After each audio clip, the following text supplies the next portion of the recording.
Hi, welcome to Spotlight on the Arts. I'm Karen Stevens and I'm your host for this evening. Before we meet our beautiful guest, I'd like to introduce you to our panel. First, we have Mr. Michael McKeever, who is an award-winning playwright and actor. Miss Iris Acker, who is an author, an actress, and the producer of Spotlight on the Arts. And last but certainly not least, Mr. Bill Hirschman, who is a theater journalist and chief critic for Florida's TheaterOnStage.com. Before we introduce you to our guests, let's look at a little video.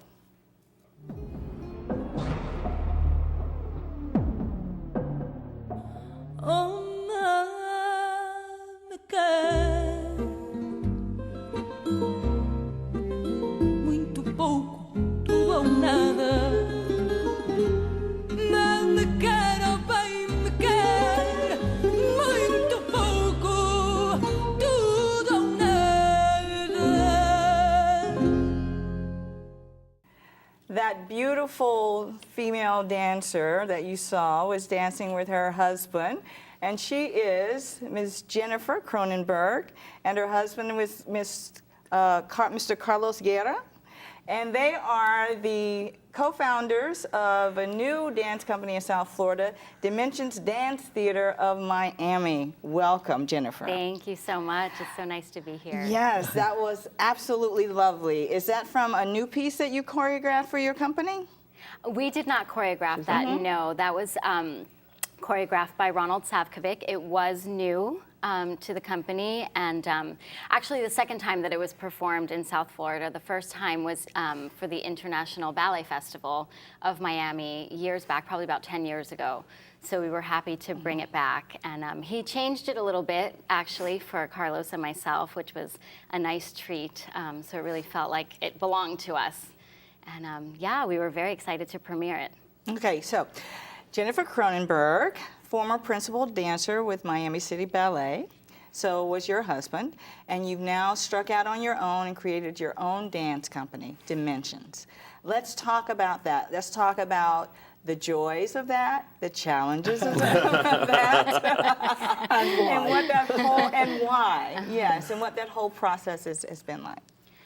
It's tremendously joyful.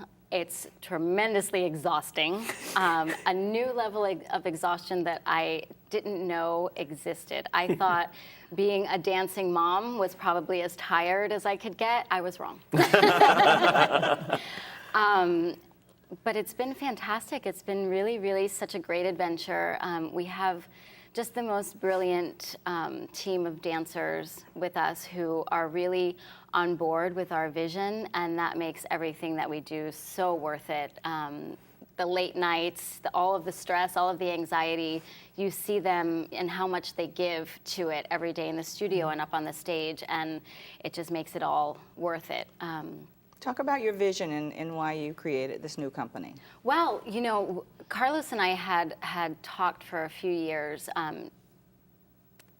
just before we left Miami City Ballet, and we thought, you know, we would really like to try and have our own company, but it seemed like something that we were going to do way off into the future.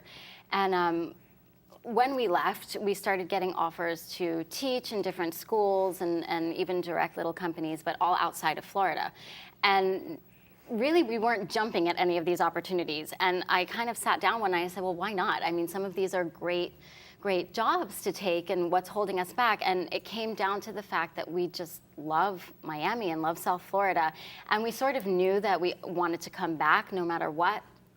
And so I said, well, if this is where we know we want to end up and we ultimately want to give back to this community, why don't we just go for it and try and do it now, you know, when we're still sort of in the public eye, and take a leap of faith and see what happens. And if it doesn't work, then we still have time to, you know, renegotiate and do something else.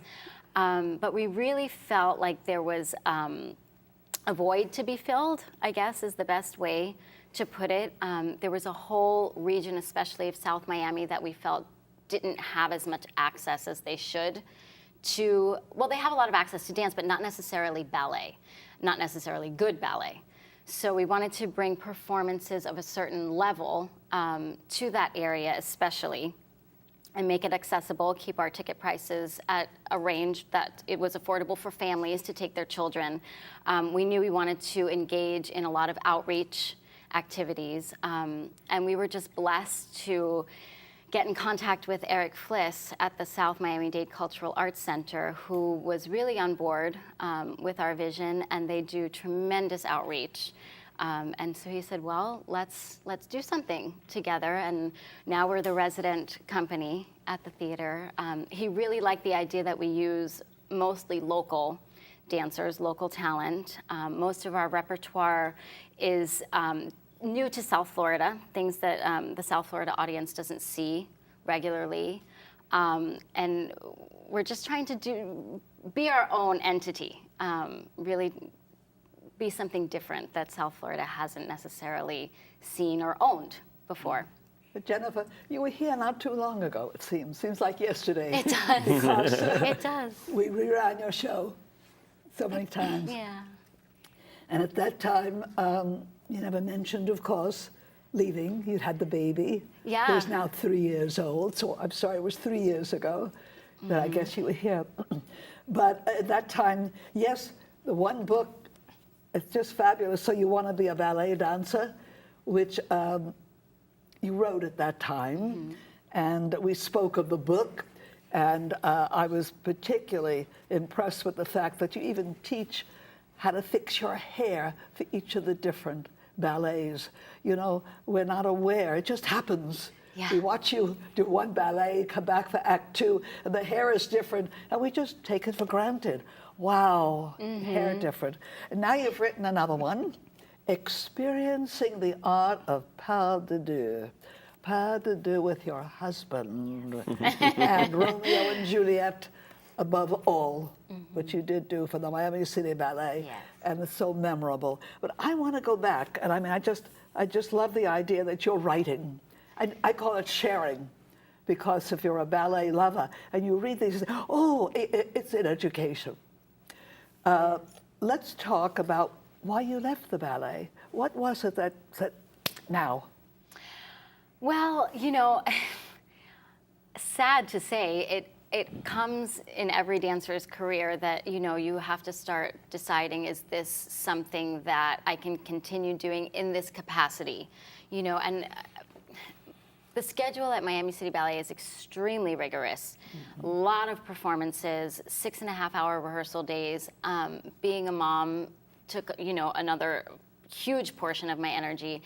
And I was getting to the point where I, you know, had to think of starting to transition. And, you know, there really wasn't just a moment that I said, okay, now. It was just something that sort of, you know, Just happened. And it happened. it happened. It happened. And you have to take that decision at some point. And you were taking classes as well? You had to take classes in the morning Yes. as well? Yeah, Oh, the yes. two of you, I don't know how Yes. you did it, but And, you know, you we- were the stars to me of the Oh, Miami City thank Ballet. you, thank And you. you're We were a still long stars. time. We were Still there a stars long now. time. 23 years I danced with the company. Wow.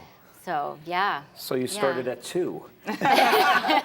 Sure, we'll say that. You teach classes as a part of your company also, I do. right? I Down teach at company South class. Miami-Dade. Yeah, to the company. We don't have a school associated with the company. We're Okay. teaching at different schools Okay. outside.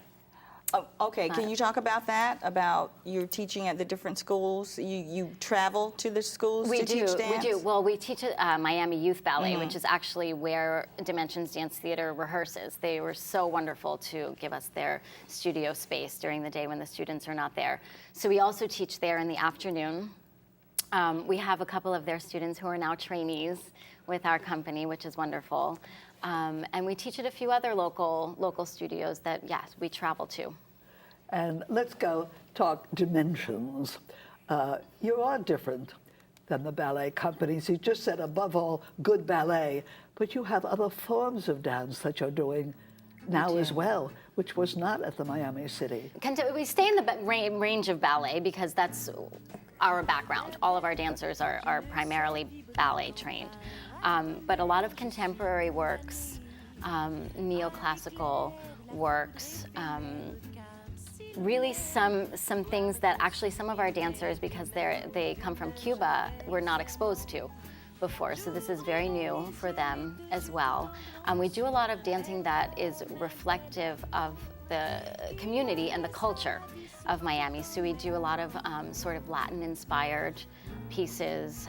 We always try to have some sort of cultural element other than the dance incorporated into the performances, whether that's a live salsa band or just different things that we can think of that might entice theatergoers to come in that wouldn't necessarily go to see just the ballet. They might come to see the band or hear the music. You know, there's something that would connect them to the performance. Which is so smart. You're reaching out to an audience base that may not go to ballet. Right, and 9 times out of 10, they're very pleasantly surprised, and they return to see the ballet. Yes. Excellent. So, Oh, yeah. that's excellent. So does that mean that you're kind of moving away from the traditional repertoire and incorporating more avant-garde, more community-based? Yes, a little bit. I mean, we have a little bit of everything in there, but yeah, our niche is sort of the more contemporary neoclassical works.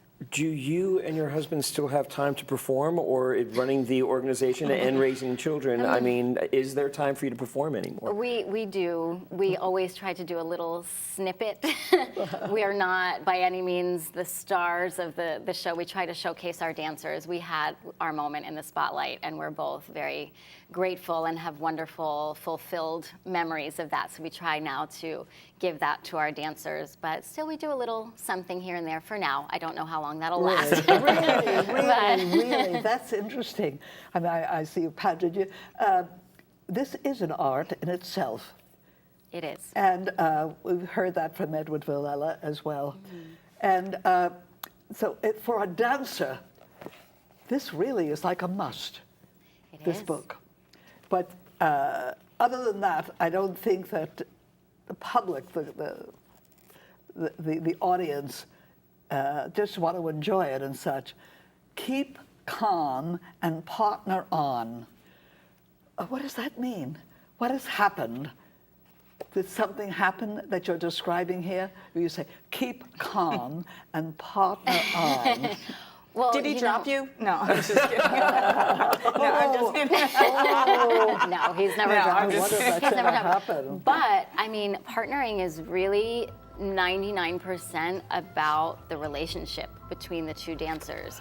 And it's not always smooth sailing, you know, unfortunately, even between husband and wife, probably even more so between husband and wife, because there is Especially if you that, had an argument that morning.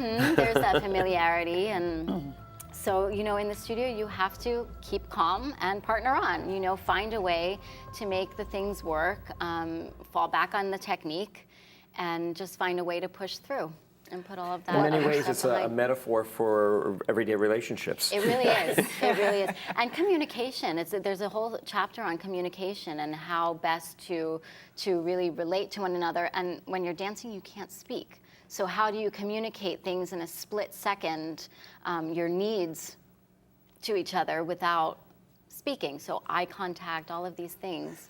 That raises something. I think most civilian audiences look at the beauty of it, but deep down they're going, boy, that must have taken a long time to learn, or a lot of practice, or a lot of discipline. Talk about how you use emotion and passion to animate that technical facility that you use. Well, it certainly makes it a lot easier because the technique of it is difficult, and the audience doesn't want to see that. They don't want to see the strain. They don't want to see the work. They don't want to see all the hours that you've put into it. They just want to see magic. And so your job as the dancer is to disguise all of that. And the best way to do it is by putting all of your emotions into it, and really just, if it's a character role, becoming that character. And then the technique sort of just happens. I mean, we've had years and years and years of training. So you have to just delve into the persona and let the technique speak What for can we itself. look forward to? You are using new choreographers. And do they each have a style that you encourage? I mean, something that you're enjoying, that you've hired the choreographers that you're working with now? Most of the choreographers that we bring in, again, have that contemporary neoclassical style, but are definitely ballet-based. I have to be true to that training that we all have. I don't want to venture too far from that, but they all have that sort of branch off into the contemporary movement, that fluidity. Some of them have something that they want to express or say with their piece. Others just want to explore the music in a different way, probably music that's not the traditional classic music as you saw in the B-roll footage. That was a fado piece. So, Are you developing full length of neoclassical or contemporary we haven't ballets? yet, but it is something that we would like to explore for sure. For sure. What would that entail? Were you to do that? You know, I think it would be probably not so much different from structuring a classical full length. It would just be taking the style, you know, and changing that a bit. Finding the right choreographer. Finding the right choreographer. Yeah. The choreographers that you're bringing in now, are they local or do you bring them from outside of Southeast Florida? We've done both. We've done both.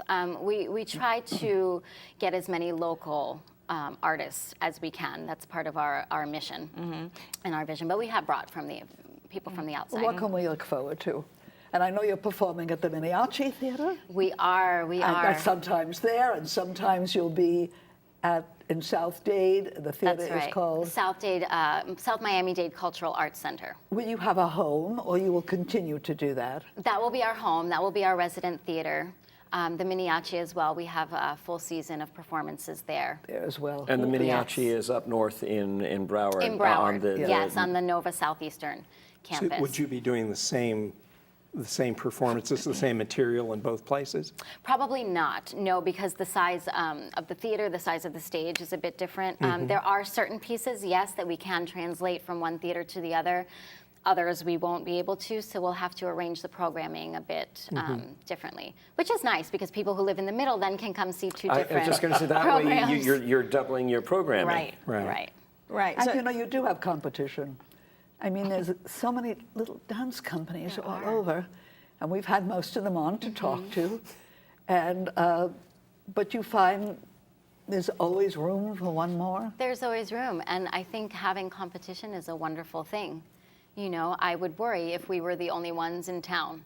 You know, I think the more the merrier. It's art. You can never have enough. Everyone has something different to express, something different to say. The more educated and more exposure that the audience can have to it, the better for us. The more appreciation that's built. So fantastic. yeah, I mean, I think just like every actor, every dancer, every singer, everyone brings something that's unique and different and enjoyable. You can never have too many singers. You can never have too many actors. You can never have too many dancers. No. You know, because it's all wonderful to watch and That's experience. Right. That's right. And I'm a native of New York. I come from New York, and there's 1,000,001 things there, Exactly. and nobody ever brings up the fact, oh well, you know, one more. It's normal. So it's funny that here there's more of that. You know, well, do we really need another one? Well, yes, we do. Yes, absolutely. Absolutely, Yes. we do. And then there's the costume and the costumer that you are working with. Yes. And are they made to order? Are you renting them? A little bit of both. A little bit of both. We've had some made to order, but of course we're a brand new organization. Our finances are not Yeah, I as wanted high to, as. I wanted to ask you about that. It must be So, pretty hard. I mean, yeah. it's hard enough starting a new company, but you know, you have to have capital. You do. So, how are you tackling that in terms of fundraising? I'm learning a lot. Yeah. Yes, my knees are a bit black and blue. Yeah. But yeah, it's not easy. We have grant writing, you know, private sponsorships, corporate sponsorships, all that good stuff. Who's the go-getter? So- Your husband? Give us money. Give us money. We share it pretty Yeah. evenly. It's not either one of our strong suits necessarily, but we share the duties. Give it another 6 months a year. You're going to be pros. You'll see. That's I hope so. what happens. I hope so. Yeah, I can relate to that. I'm not very good at asking for, you know, help or money or Yeah. anything like that. But you It's know, something that you have to do, But it's though. something that you have to do, especially in this business, and especially when funds are you know so much smaller now, and there's so few sources, Right. so fewer sources than there have been in the past. So yeah, so we feel you on that. Well, Absolutely. do you feel in the time that you've been down here, can you gauge the increase or decrease in interest in ballet in this region? Do you feel like it's on an uptick, or it's bottomed out, or No, where I is it? definitely feel like it's on an uptick. What makes you say? What makes you think? I what do you think see that there's makes you say been, that? You can see by the attendance, Mm-hmm. the audience attendance. You can tell by how many small companies, how many people are taking the leap of faith and starting their own thing. You can tell just by the companies that tour and come down to the different theaters, from the big theaters to the small theaters. So yeah, there's absolutely a bigger interest. Do you see a change in demographic? For instance, I mean, 30, 40 years ago, you would have thought of ballet as primarily attracting people in suits and coming in furs and all, but I'm guessing that isn't necessarily what you're seeing today. No. What are no, you of course seeing? there's some of that as well, Right. but we're seeing a much wider range demographically as far as who's attending. I know for our performances, we work with, or the South Dade works with Culture Shock. And that brings in kids with their parents that might, for $5, that might never Wow. ever be able to afford a ticket to, see the ballet at, the Arst or Culture- something like yeah. that at regular price. Culture Shock So- has been amazing to introducing an entire generation to not only dance, Right. but to theater and performance as well. And then That's the part of nice the programming thing- at South Miami Dade? It is. Yes. It is. And the nice thing is that people think, oh, well, it's just children, but the children come with their parents. And so the parents who might never have seen the dance or been able to afford the dance get to see the show as well. Exactly. So that's when you're broadening your spectrum. Yeah, and then kids find out how some of their parents are frustrated dancers. And used to want to be a dancer, or something they never knew about their parents. Do you have a budding ballerina? I do have a budding ballerina. Yes. My husband Carlos keeps trying to push the doctor kit on her, and she has those ballet slippers on tight. Wow. She absolutely Well, loves it. look at the pedigree she comes from. Yeah, and she can't escape it, poor thing. She's doomed. If somebody said to you, well, tell me about dimensions. Each ballet company seems to have their own logo, their own explanation for what they are. And I'd like to be able to tell somebody that, well, Dimensions Dance Theater is... Well, our actual slogan is that we are the dimensions of Miami. And that entails the dancers who represent all different ethnic backgrounds within the Miami culture. Our programming, we just really try to represent the cultural diversity of the city itself within the ballet. You were saying how you both decided that this is where you wanted to call home, that you just love the region so much. What is it about this region that attracts you so? I think most of it is just that we both came here at such a young age, and we really came of age here and developed our careers here, and just felt that the community and their appreciation of the dance sort of grew alongside our career development, and we just feel connected to the South Florida audience and community that way, and we're very thankful to have had such appreciation, and just felt like we wanted to give back in a different capacity. Could you give the audience your website so that they can get in touch with you if they want to come and see what your it's, schedule is? Or www.dimensionsdancemia.com. And they can see all about the company, what's coming up. They can buy tickets, support us. how many company members?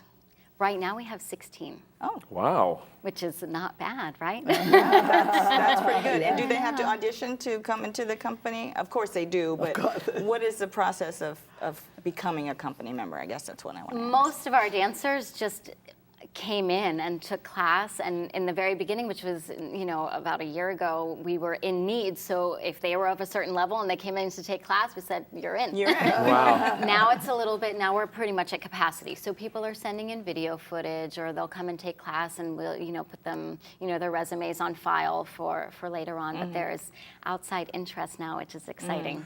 And they're paid dancers? They are. Yes. They are. Yes. And of course, that there has to be fundraising for that also. Yes, right? that's our Yes. number one fundraising goal, dancer compensation. Yes. Yes. So, And I yeah. would like again to mention this one for every youngster who has ever thought, so you want to be a ballet dancer. This can either encourage you or discourage you. Hopefully You're- encourage. Yeah, but you're very honest, brutally honest. Yes. And if they're willing to do what you did that made you what you are today, it could make them as well, because it takes a lot. I found fascinating. This, every youngster, male. Now, Carlos, does he teach the men lifts, for example? He does. He A does. He man teaches. has to teach another man to do that, don't they? I think it's best. I think nobody could describe it like another male.